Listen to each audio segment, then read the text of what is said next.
여러분 안녕하세요. 여의도 펀드매니아TV 5월 22일 월요일 금주 시장 전망 및 투자 전략 시작하도록 하겠습니다. 네, 아주 날도 너무너무 좋은 일요일 오후입니다. 여러분들 잘 지내고 계십니까?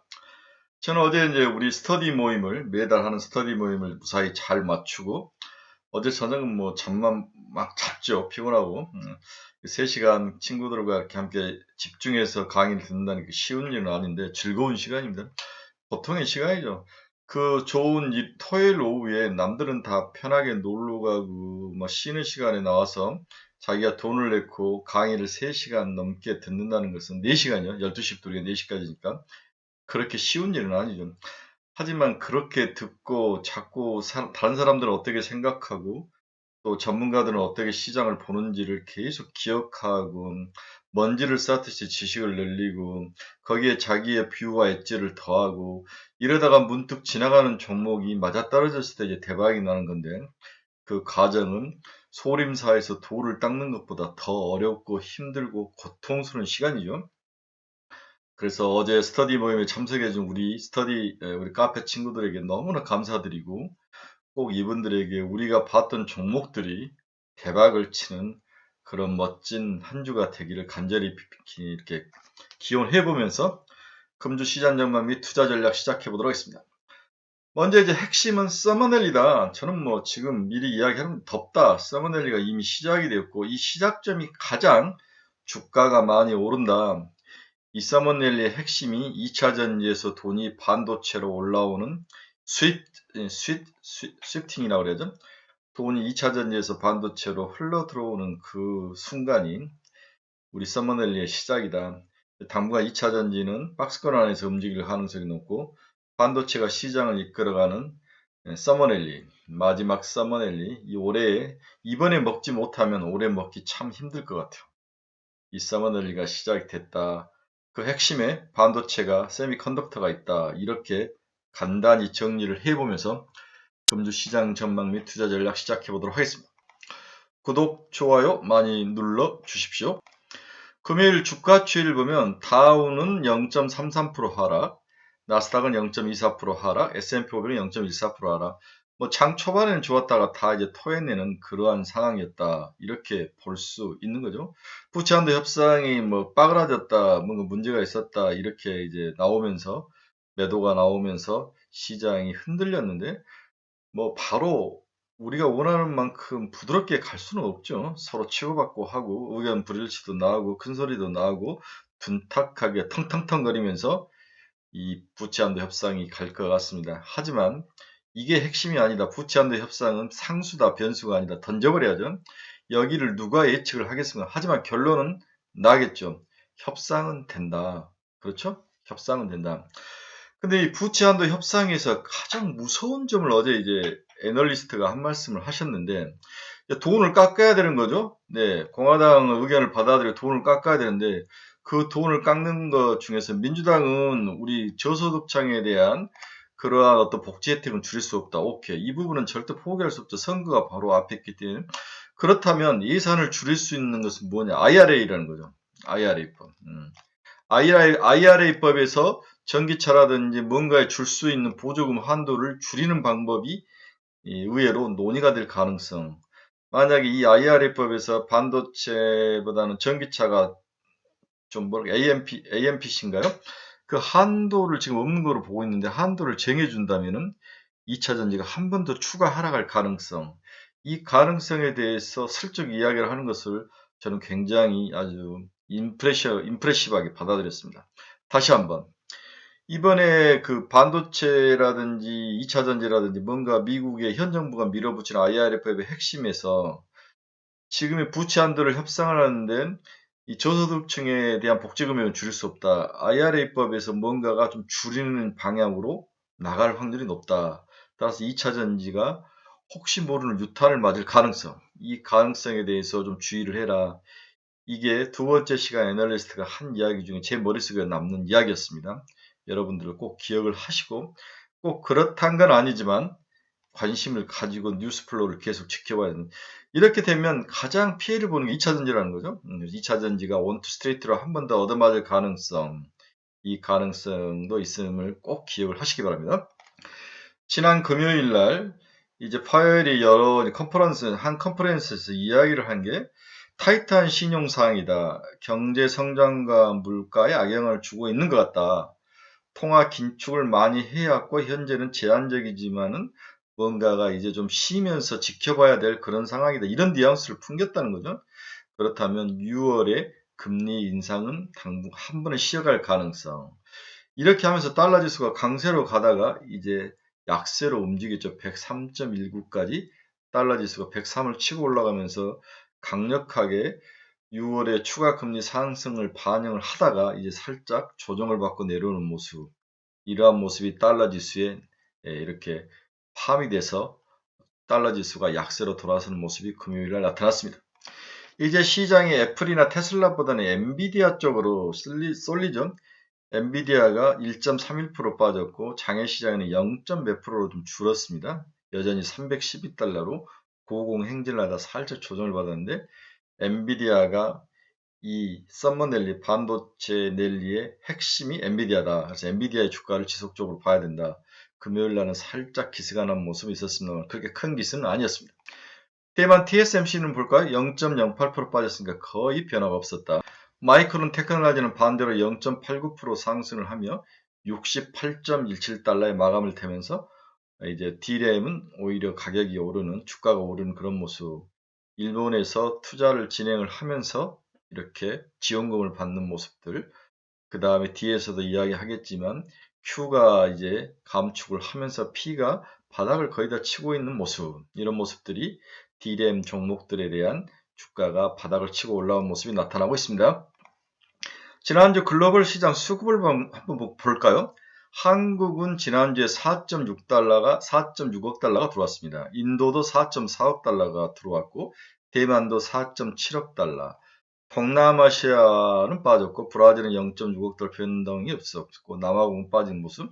그래서 한국, 인도, 대만 등 IT 강국들 그리고 제조업이 강한 기업 나라로 돈이 들어오고 있다. 이렇게 볼 수 있는 거죠. 그 다음에 중요한 밸류에이션 한번 보겠습니다. 한국은 14.8배로 변동은 없습니다. 그러나 살짝 올라와 있는 모습은 여전히 불안한 모습이죠. 미국도 19배까지 올라왔네. 18.8배에서 19배까지 미국도 올라와 있고 유럽도 12.4배까지 올라와 있습니다. 일본이 18.1배까지 올라와 있죠. 그렇다면 한국의 이 고평가는 절대적으로 보면 안 된다는 거, 상대적으로 봐야 된다는 거죠. 다른 나라 대비 우리나라 밸류에이션이 어떻게 매겨져 있는가를 봐야지 절대적으로 보고 고평가다라고 이야기하는 하수라는 거죠. 다른 나라도 올랐으면 우리나라 더 올랐으면 우리가 저평가로 그렇게 항상 상대적 개념으로 봐야 된다는 거죠. 중국 CSI 300은 12.2배로 오히려 중국은 좀 빠지고 인도 선섹스는 20.2배까지 올라와 있는 모습. 전체적으로 제조업이 세고 반도체가 센 국가들이 주가 밸류에이션을 높게 받는 모습. 주가가 올랐다는 이야기죠. 이런 면에서 한국은 절대적인 밸류에이션은 높지만 상대적인 밸류에이션은 그렇게 높지는 않다. 이렇게 이해를 하셔야 될 것 같습니다. 금요일날 시장 변화를 살짝 살펴봤습니다. 자, 그러면 이번 주에 근본적으로 우리가 질문해야 될 그런 중요한 담론에 대해서 한번 이야기를 해봅시다. 첫 번째는 시장 색깔이 변화가 나타나고 있다. 여기에 대한 빠른 대응이 필요하다. 굉장히 중요한 어떤 질문을 던진 거죠. 다시 한번 봅시다. 시장 색깔의 변화가 나타났다. 빠른 적응이 필요하다. 이것을 머릿속에 1번으로 기억을 하셔야 됩니다. 외국인이 주도하는 전자, 반도체와 자동차 랠리가 시장의 주도주로 등장을 했다는 거죠. 지난주 코스피가 코스닥 대비 강세를 이어갔고, 즉 대형 우량주가 소형주보다 나았다는 거. 종목별로는 대형 반도체 업종이 중소형 2차전지 업종과 수익률 격차를 더 확대했다. 수급 지표에서도 분위기 변화 신호가 감지되고 있다. 굉장히 중요한 수급 지표에서도 분위기 변화 신호가 감지되고 있다. 연초 대비 외국인의 순매수 금액은 11조 원에 도달했고 이 코스피 기준으로 개인 수급의 강도를 가름할 수 있는 증시 예탁금은 49조, 신용장은 18조 원으로 감소 추세를 보이고 있다. 그렇다면 이 썸머넬리의 핵심은 바로 외국인이라는 거죠.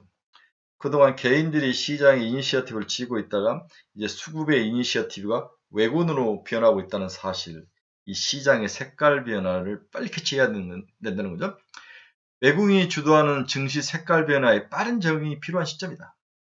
대응 전략은 외국인의 수급 강도가 강한 업종을 중심으로 포트폴리오를 당연히 교체해야 되는 게 이번 주에 첫 번째로 여러분들에게 드리는 저의 코멘트인 거죠. 5월 이후 외국인 순매수가 이어지고 있는 가운데 반도체, 인터넷, 자동차 이 세 개가 시장의 핵심 리더로 뛰어오르는데 이 중에 핵심은 반도체죠. 자동차는 많이 올랐기 때문에 조정을 좀 받아야 될 것 같아요. 단기 조정이 들어가고 이것을 반도체가 이어받는 형국. 2차 전지가 좀 무너지면서 자동차가 이어받고 자동차가 너무 많이 올라가고 엔터가 자동차가 너무 많이 오르면서 이 돈들이 반도체로 가는 이 스위프트 순환 변화를 여러분들이 이해를 하셔야 됩니다. 공통적으로 시가총액이 크고 주가 상승 부담이 낮은 종목들이다. 특히 반도체 업종을 주목을 해야 된다. 현재의 업황은 최악을 지나가는 중이고 반도체가 그렇다는 거죠. 미래 업황 반전의 단서인 재고가 감소하고 또 새로운 먹거리인 수급의 상승을 자극할 AI가 성장을 하고 있다. 이번 주 포트폴리오에서는 반도체 비중 확대를 기본으로 깔고 플레이를 해야만 소외되지 않는 그런 수익률을 거둘 수 있을 것이다. 이게 여러분들에게 드리는 저의 첫 번째 코멘트죠. 그래서 개인 수급은 증시에 따끈과 신용장구는 빠지고 있는 상황이 보이고 이걸 대신해서 외국인의 수급 강도가 45도에서 90도로 쓰는 모습. 그래서 외국인이 시장을 리드하는 건 반도체, 자동차 두 개밖에 없었다는 거죠. 이 두 가지에 우리가 방점을 찍고 대응을 해야 되는데 특히 반도체에 대응을 해야 된다. 이 이야기를 하고 있습니다. 자, 그럼 첫 번째 질문은 시장의 색깔이 변화하는데 그 색깔 변화에는 외국인들의 수급이 리더로 등장을 했다. 그리고 섹터적으로는 반도체가 리더로 등장을 했다. 이 두 가지를 이야기하고 있는데 그러면 두 번째 질문은 반도체는 정말 올라가는 것인가? 반도체는 정말 상승의 모멘텀이 되고 시장을 리딩할 리더를 할 그러한 리더의 제목감으로 반도체가 지금 모습을 드러내고 있는 것인가? 이것들에 대해서 당연히 공부를 해야죠. 자, 반도체 이제 올라갑니다. 4월 말 인텔은 PC 시장에서 재고가 건전해지는 그린샷을 보여줬다는 거죠. 하지만 여전히 클라우드와 엔터프라이즈 수요는 모두 계속 약하다고 인텔이 말을 했고 메모리 공급 업체들도 올해 수요 전망을 하향 조정을 하면서 시장에 살짝 반등의 기운을 싹을 발로 밟아버렸죠.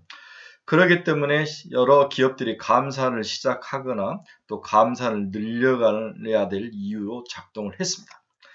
하지만 5월부터는 조금 색다른 업사이드 신호가 시장에 보이기 시작했다는 거죠. 4월까지는 시장이 너무 어두웠고 반도체들이 5월 중순까지도 반도체 시장이 어두웠는데 이제 그린샷이 하나씩 시장에 나타나기 시작했다는 거죠. 경기가 회복한다고 단정하기는 이르지만 작년 6월부터 sky is falling 하늘에서 떨어지듯이 외치는 그런 시장이었는데 처음으로 시장에서 반도체 부분에서 업사이드가 나타나기 시작했다. 작년 12월부터 감산을 주제로 모든 애널리스트들이 바닥 가능성을 주장하였고 올해 4월부터는 개선의 가능성을 제시하고 있는 와중에 나름 작은 싹이지만 반등이 나타나고 있다. 그 1번인 인텔이 PC 시장에서 그린샷, 살짝 싹이 나타났다는 것을 IR에서 실적 발표대회에서 이야기를 한 거죠. 팩겟 싱어가 인텔 CEO가 곧 한국에 들어오죠. 아마 이번 주에 들어오는 것 같습니다. 자, 그러면 PC 시장에서 그동안 PC 시장이 너무 죽어 있다가 이제 PC 시장이 살짝 바닥에서 돌아선다는 것을 인텔이 이야기했고 두 번째는 AI 시장을 빼고는 이야기할 수가 없죠. 이 AI 시장을 빼고 반도체 섹터를 이야기할 방법은 없습니다. 2018년 개발된 챗GPT 5의 매개 변수는 1억 1,700만 개였죠. 2019년에 개발된 챗GPT2의 매개 변수는 15억 개였습니다. 2020년 개발된 챗GPT3와 2022년 공개된 챗GPT의 매개 변수는 1750억 개로 매개 변수가 늘어났다. 매개 변수가 늘어났다는 것은 시장을 추론하고 공부하고 학습하는데 많은 정보를 터치를 하고 공부를 했다는 이야기죠. 가장 매개 변수가 많은 것으로 알려진 모델은 2022년에 공개된 알리바바의 M6으로 약 10조 개의 매개 변수를 통해서 훈련을 했다는 거죠.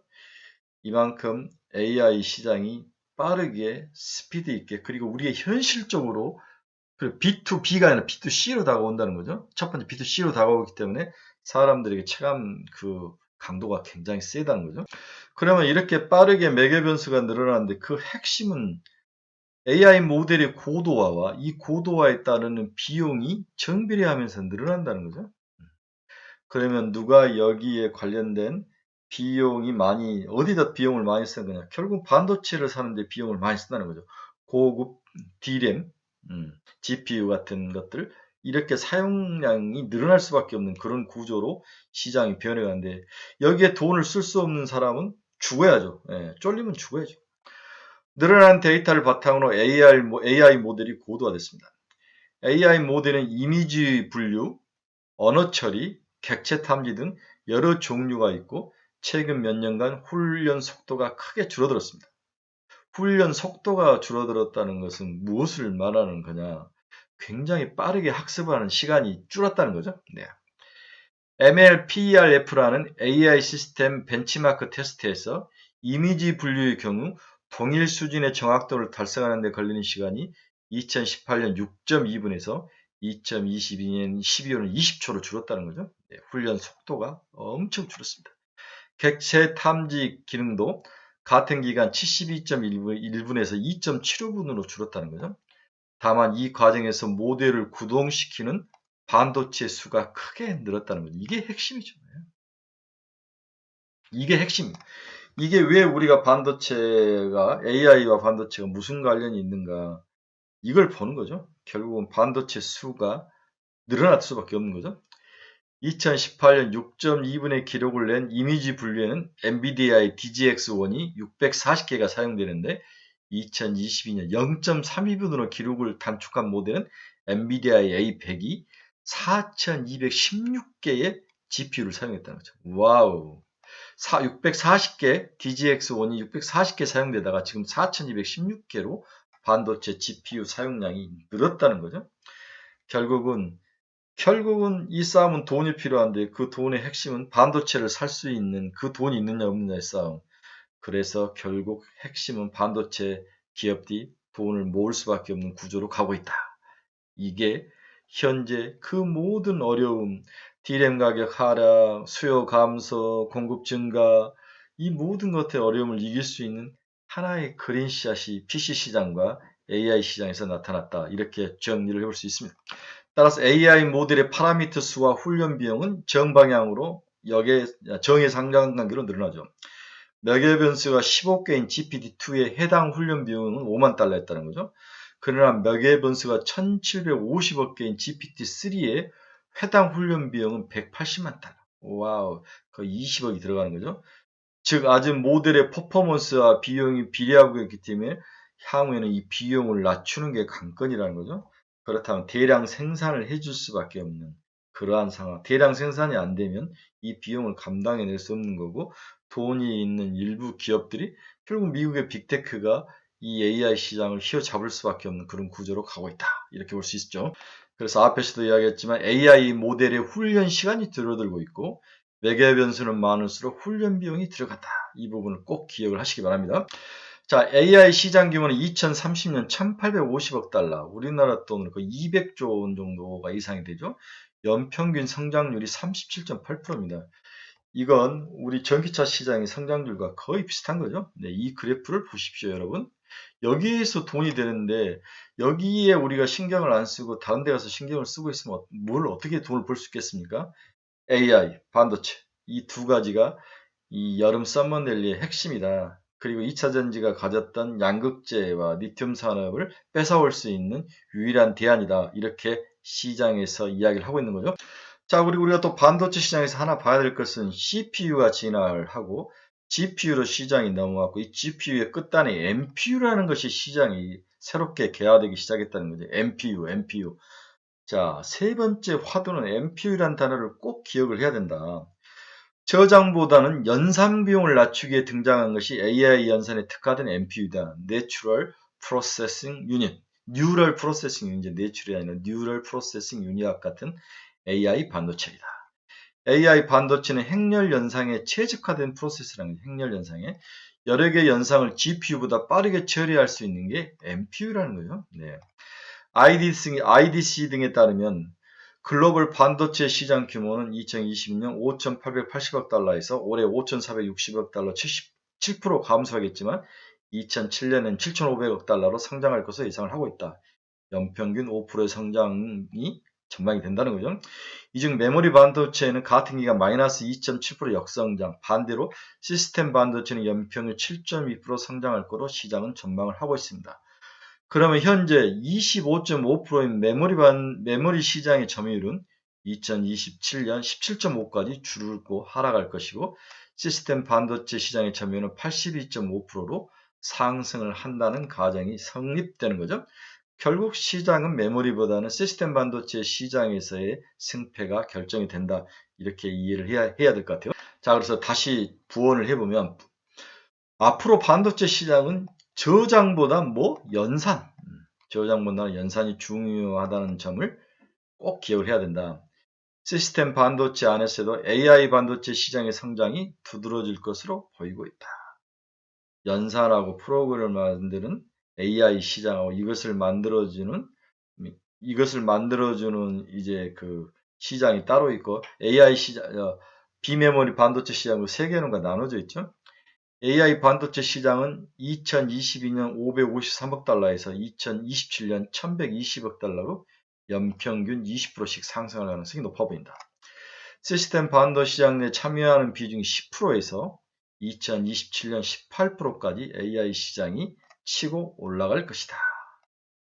AI 반도체는 구글의 TPU, 애플의 M1, M2 등이 시작점이 됐죠. TPU, Tensor Processing.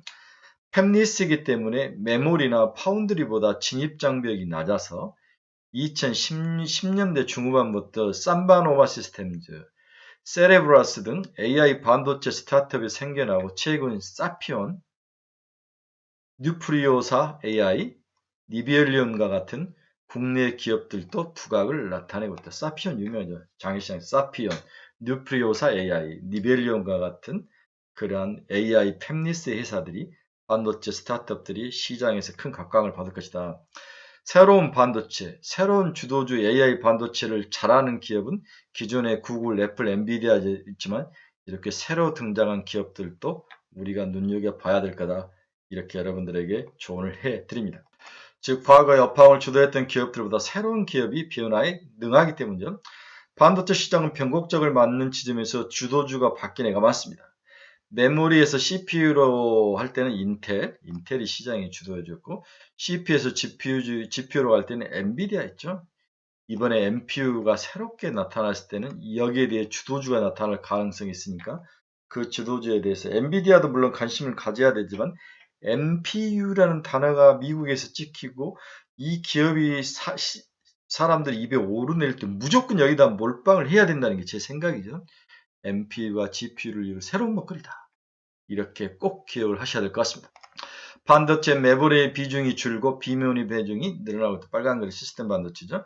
성장하는 비메모리 중에서도 AI 반도체가 거의 20%까지 2027년에는 전체가 비메모리가 85, 그 중에서 20%가 AI 시장이 될 가능성에 대해서 이야기를 하고 있습니다.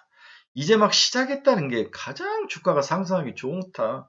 이렇게 봐야 되는 거죠. 새롭고 성장력 포텐셜을 가지고 있고 주식이 10배가 날 수 있는 종목 NPU, GPU에서 NPU로 가는 그 과정 여기에 이제 몰빵을 해야 된다는 거죠.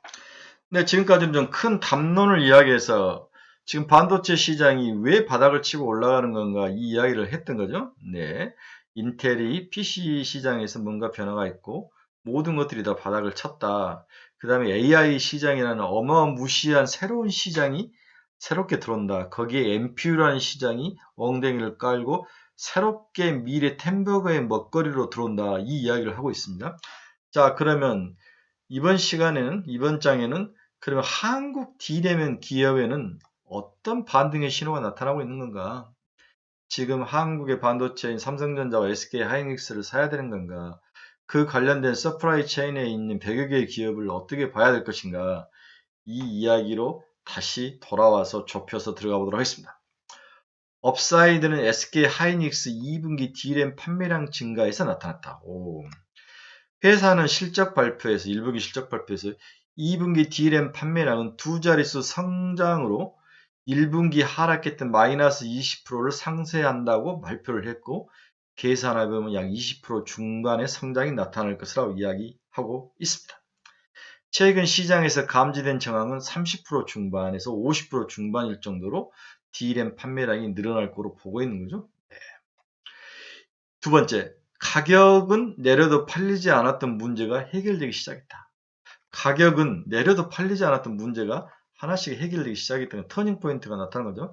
당장 소비가 늘고 기업 투자가 늘어난 터닝 포인트로 보기는 어렵다. 그러나 고객의 재고가 소진이 되고 있고 이제 제품을 생산해서 풀인 수요가 보이기 시작했다는 거죠.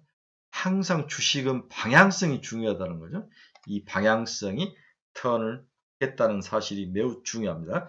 그것을 우리가 SK 하이닉스의 1분기 실적 발표에서 2분기를 전망하는 모습 속에서 우리가 발견할 수 있었다는 거죠. 세 번째는 모든 업체에서 일어난 업사이드가 확인되지는 않지만 한 가지는 확실해졌다. 이제는 재고가 떨어지고 있다는 거죠. 가장 먼저 감산을 실시한 키옥샤의 경우 지난 9월과 12월 모두 재고는 130일에서 140일 정도로 유지되었지만 현재는 100일까지 떨어졌다는 거죠. 재고 감소가 확실히 나타나고 있습니다. 메모리의 매출, 하이퍼스케일 투자, 빵의 매출이 증가하기 시작했다. 모두 전년 대비로 바닥을 형성을 하고 있죠. 한국의 4월 수출 현황에 따르면 국내 반도체 수출은 전년 동기 대비 40.5% 급감을 했습니다. 메모리 반도체 수출 내 SK 하이닉스 1분기 매출은 전년 동기 58% 하락하기도 했죠.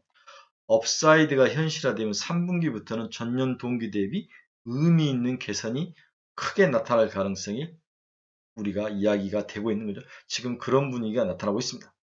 근데 지금 시장은 2분기에 SK 하이닉스의 적자가 3.5조에서 4조 사이가 7조까지 날 수 있다. 이런 이야기도 있고 아니다. 충분히 이제는 좀 줄 것이다. 1분기 오히려 바닥이고 2분기는 생각보다는 나쁘지 않을 것이다. 이런 이야기가 있는데 제가 봐서는 뭘 하더라도 2분기는 바닥일 것 같다. 아주 충격적으로 많이 SK하이닉스 의도적으로 떨고 들어가도 그게 바닥이라고 보는 케이스도 있을 것 같고 만약 우리가 예상보다도 2분기 실적이 나쁘지 않다면 그것도 또 반등의 신호가 될 수 있는 거죠. 양수 겸장으로 좋을 것 같습니다. 자, 앞에서 한국의 D램 반도체 기업들이 여러 긍정적인 요인인데 가장 큰 요인 중에 하나가 재고가 줄고 있다는 거죠. 메모리 업계 재고는 2023년 2분기를 기점으로 빠르게 감소할 전망이다. 2023년 1분기 말 기준으로 D램 완제품 재고는 삼성전자가 18주, SK하이닉스가 16주 수준으로 추정이 되고 있다.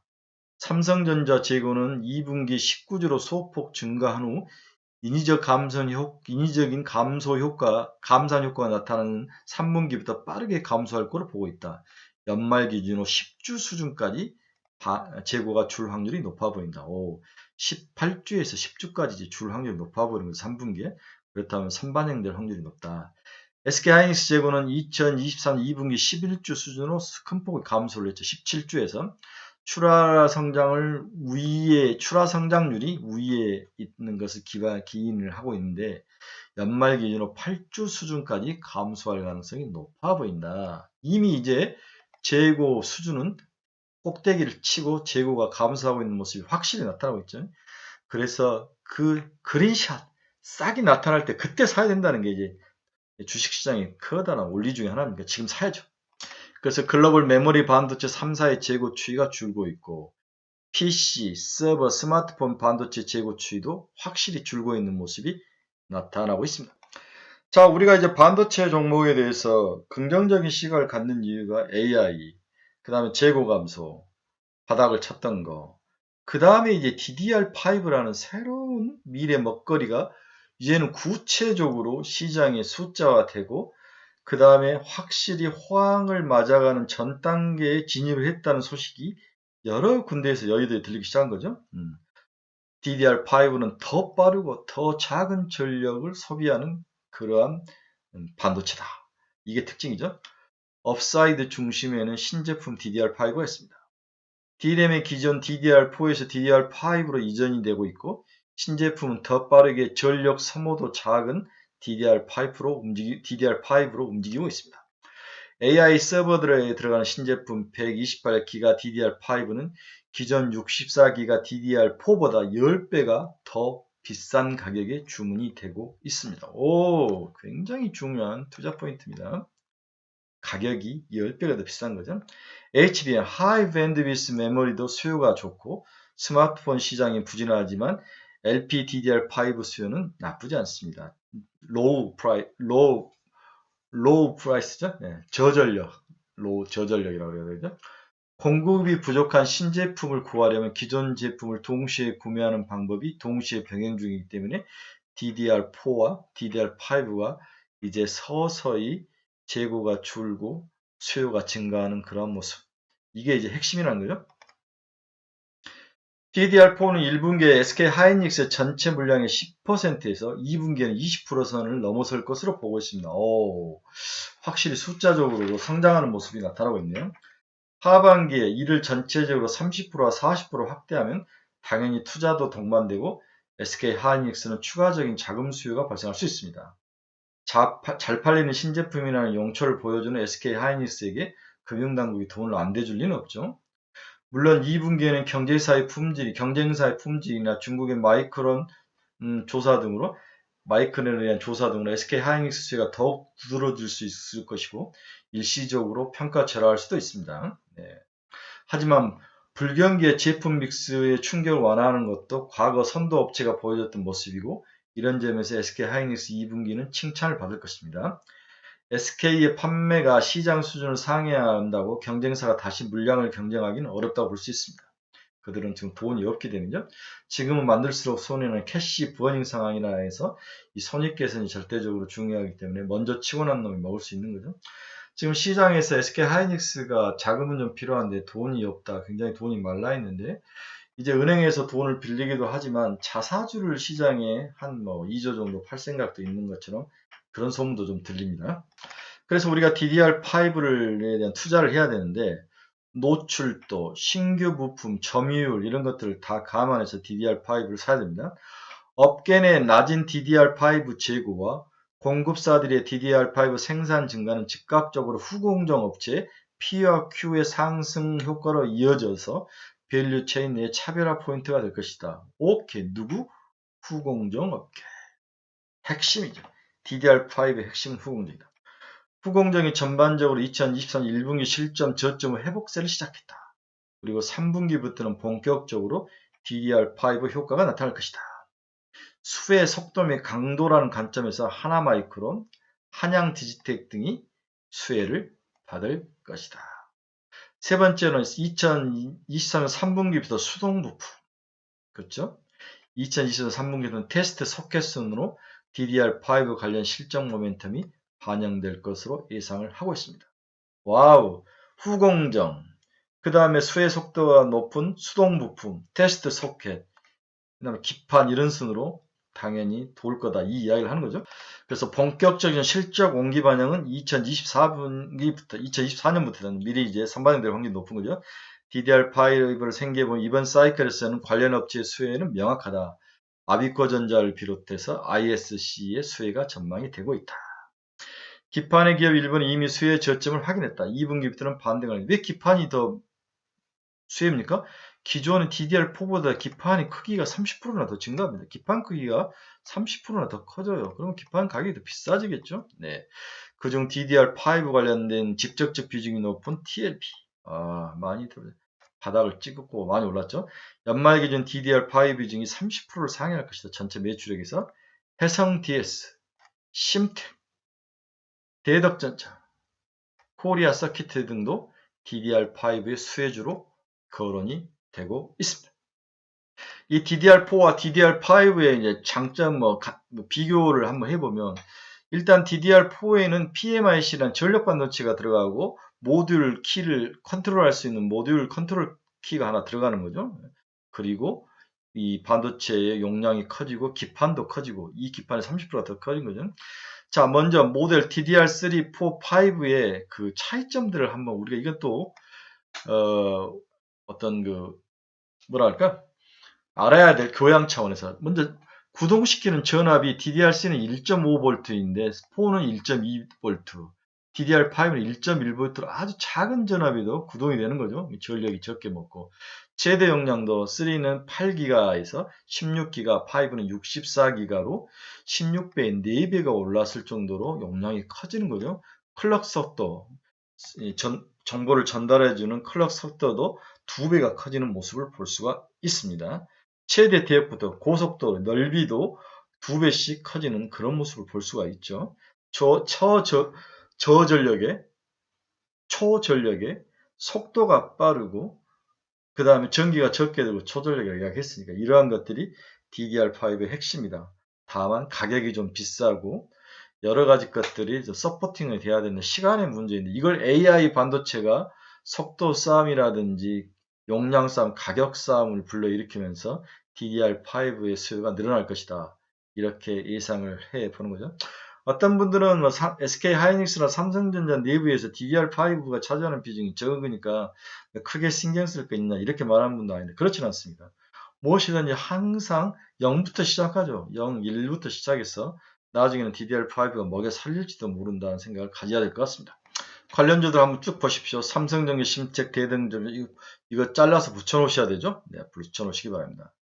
그래서 아비코 전자가 실적 및 DDR5 침투를 보면은 뭐 23년부터 이렇게 치고 올라가는 거죠. 네, 꼭 보셔야 됩니다. 다음에 D램 아키텍처 변화 ISC. ISC는 테스트 소켓이죠. 최근에 SKC가 금요일날 이걸 사겠다고 나서면서 주가가 폭등을 했는데 한 번 더 폭등할 가능성이 높아 보입니다. ISC. 자, DDR5의 가장 수혜는 기판이라는 거죠. 기판이 30%나 늘어나는 거죠. 네.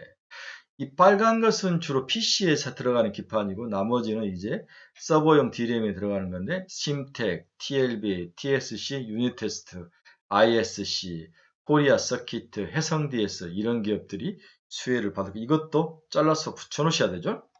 자, 하반기 반등의 주도 업종 반등. 자, 일단은 반도체가 확실히 반등의 주도 업체로 뛰어오르는 것은 여러분들이 인정을 하셔야 됩니다. 그 중에서도 DDR5가 AI에 관련된 두 개가 핵심이다. 이렇게 보는 거죠. 자, 하반기 그 외에도 기업들은 생존 필살기가 나타날 것이다. 생존을 위한 필살기가 나타날 것이다. 다수의 지표들이 경험적으로 부정할 수 없는 리세션 신호를 발생시키고 있다. 미국의 컨퍼런스 보드 선행지수는 작년 3월 고점으로 13개월 연속 하강했으며 고점 대비 7.3% 하락을 했다. 과거 예의 없이 경기 침체에 도달했을 때 통계 수치 수준이다.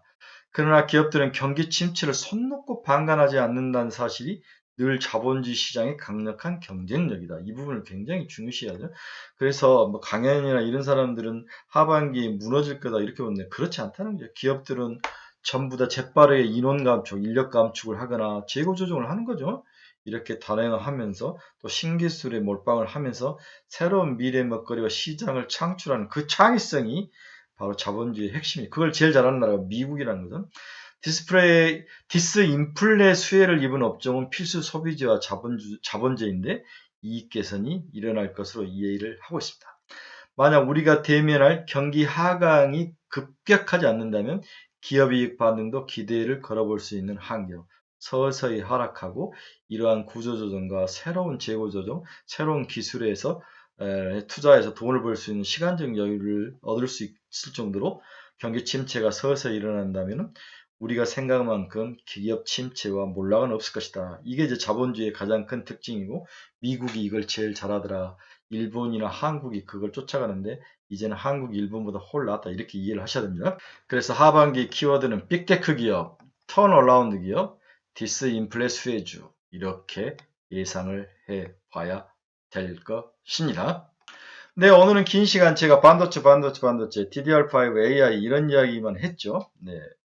우리 카페에는 제가 이제 이번 주에 공부해야 될, 관심을 가져야 될 추천 종목을 올려놨습니다. 여러분들이 꼭 한번 보시기 바랍니다. 자, 자기가 공부를 하다가 주식의 방향성을 잃으신 분들 제 카페로 오십시오. 그리고 자기가 가지고 있는 종목을 뭘 어떻게 해야 될지, 지금 사야 될지 팔아야 될지 궁금하신 분들 제 카페에 오십시오. 그리고 뭔가 추천 종목, 관심 종목을 받고 싶으신 분들은 제 카페로 오십시오.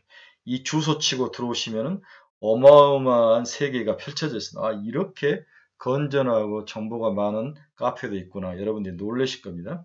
30년 펀드 매니저가 만든 카페라고 보시면 될 것 같아요. 여러분 긴 시간 감사합니다. 이번 주부터는 반도체에 뭔가를 집중하면서 승부를 내는 그런 하루, 그리고 그 승부가 적중하는 그런 한 주가 되기를 간절히 기대해 봅니다.